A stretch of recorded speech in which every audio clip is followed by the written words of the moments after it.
Hello' everyone, এয়া দেখিছেনে নগাঁৱত টাউনত মই চাব গৈছিলোঁ দুৰ্গা পূজা ITI কলনীত। ইমান সুন্দৰভাৱে ডিজাইন কৰিছে, দেখিছে নহয় পেণ্ডেলটো, ইমান ধুনীয়া ডেক'ৰেশ্যন। আপোনালোকে চাব আহিলেনে? ইমান সুন্দৰকৈ। আজিতো আৰু শেষেই হ'লেও আৰু লাষ্টিং নহ'লেও মই দিলোঁ ভিডিঅ'টো। বহুত দিনৰ পৰা দিম ভাবি আছিলোঁ, দিবলৈ সময় পোৱা নাছিলোঁ, সেইবাবে আজি দিলোঁ। মোৰ ভিডিঅ'বোৰ চাই ভাল লাগিলে লাইক, কমেণ্ট, শ্বেয়াৰ আৰু ছাবস্ক্ৰাইব কৰিবলৈ নাপাহৰিব।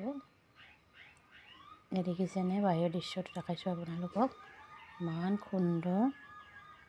আৰু কেইবাখনো জেগাতো পাতিছে ধুনীয়াই, হ'লেও এইখন বেছি আকৰ্ষণীয়। ইয়াৰ ভিতৰলৈ প্ৰৱেশ কৰিলোঁ মই। দেখিছে নহয় ইমান মানুহ সমাগম, প্ৰথম দিনাই। দ্বিতীয় দিনাখন চাগে কিমান মানুহ হ'ব কল্পনা কৰিব নোৱাৰোঁ, হ'লেও দেখালোঁ আপোনালোকক। এই দেখিছে ভিতৰৰ ভাগ, এই ভাগ।